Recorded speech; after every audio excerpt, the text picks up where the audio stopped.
Hürmetli vatandaşlar, bugünkü leksiyalarımızı başlayımız. Leksiyada sizi ağacıyoruz ya. Washington'dan sözleyimiz.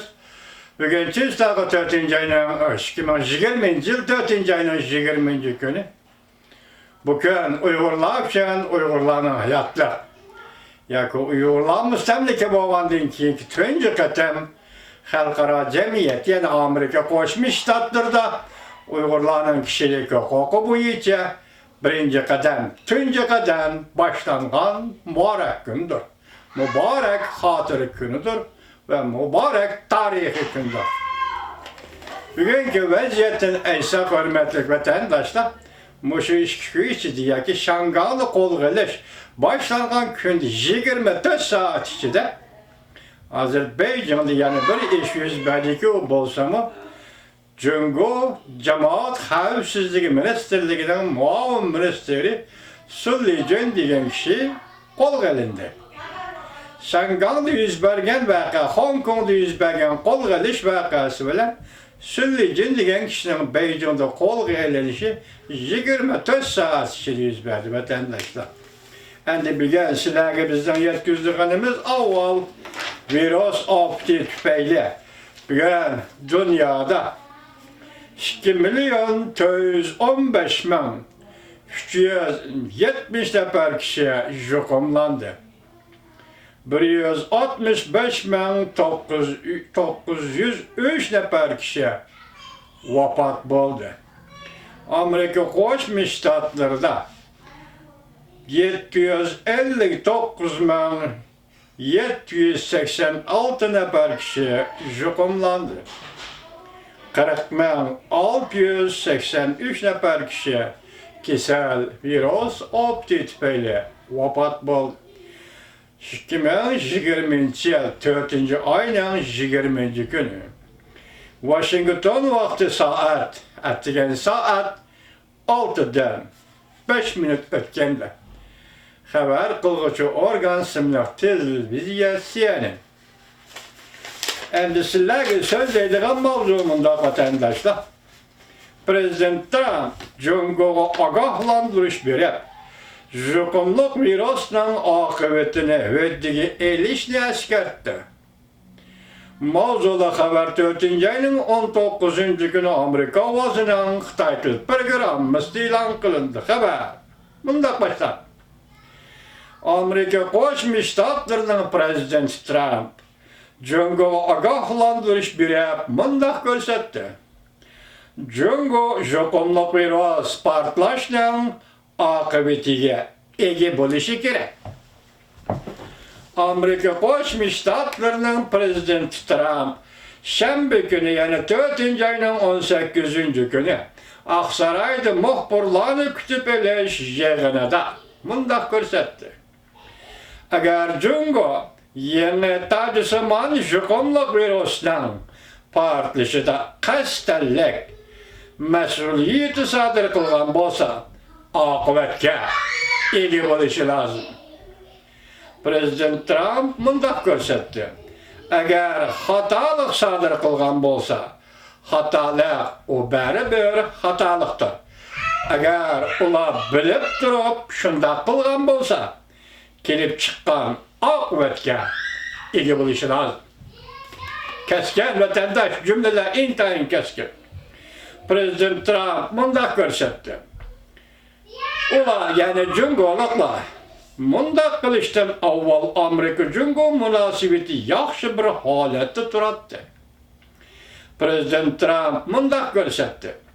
Hazır mesele şu yedi ki yeni tacısıman virüsünün yüz biriş ahvali zade kiyen kontrolluktan çıkıp ketken hatalık mı yoki kasten kılıngan iş mi? İki xil mümkünlük o'ttirisida intayin zor farq var. Prezident Trump bu virüsü tadqiqot eden gumonlandi. Prezident Trump bundak ko'rsatdi. Men rahbarlik qilayotgan hukumat yangi tacısıman virüs Cungo'nun bir tadqiqot tajribaxonasidan chiqib ketganmi muqimlashtirish uchun izlanyapti. Prezident Trump mundaq ko'rsatdi. Jungoning o'lim yetim to'g'risidagi sanspirlardan gumon qiladiganligini yana bir qatam o'ttirg'a qo'ydi. Yana bir mavzu, hurmatli vatandosh.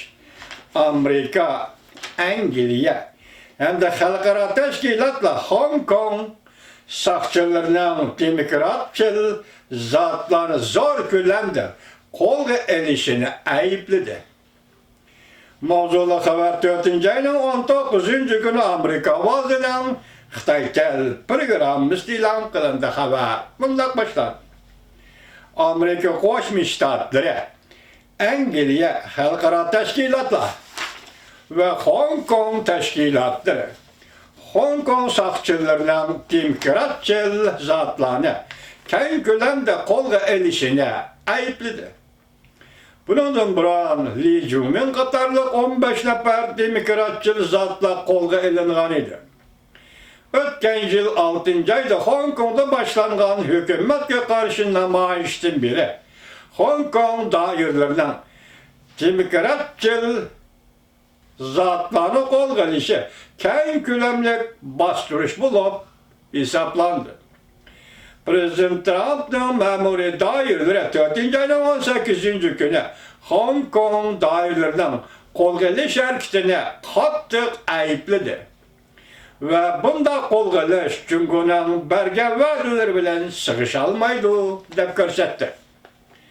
Amerika Qo'shma Shtatlarining davlat ishlar kotibi Mike Pompeo bundaq ko'rsatdi. Demokratiya talab qilgan kishilarni Hong Kong hukumatining qo'lga olishini Amerika qattiq ayblaydi. Amerika Adliya ministrligining ministri bayonot e'lon qilib bundaq ko'rsatdi.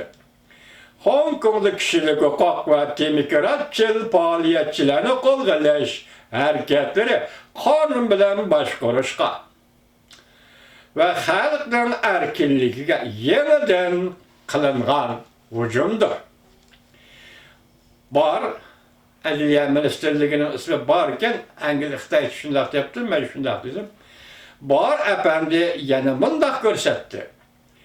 Bu voqealar Jungo Kompartiyasining yo'l qo'yayotgan qimmat qarashlari G'arb dunyosidagi erkin demokratik davlatlar o'rtaq ijro qilayotgan qimmat qarashlarga qarama-qarshi qo'yildi.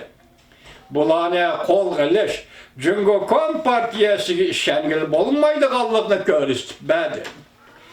Angliya tashqi ishlar ministrligi Hong Kongda qo'lga olishni tanqid qilib, tinch yo'l bilan qarshilik ko'rsatish huquqi Hong Kong turmush shaklini moyitidir. Şuna birleşme bayonot ve negizde kanunun himayesi erişiş lazım.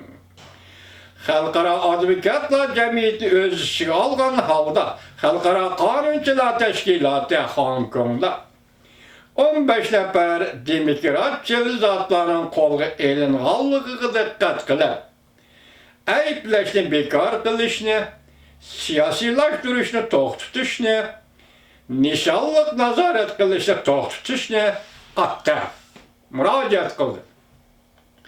Hong Kong demokratchil tashkilotlar 4-ayning 19-kuni bayonot e'lon qilib, ma'muriyat hukumatining saqchilarning demokratchil zotlarni qo'lga olishiga yo'l qo'yganligini va bularni bostirishga yo'l qo'yganligini qattiq aybladi.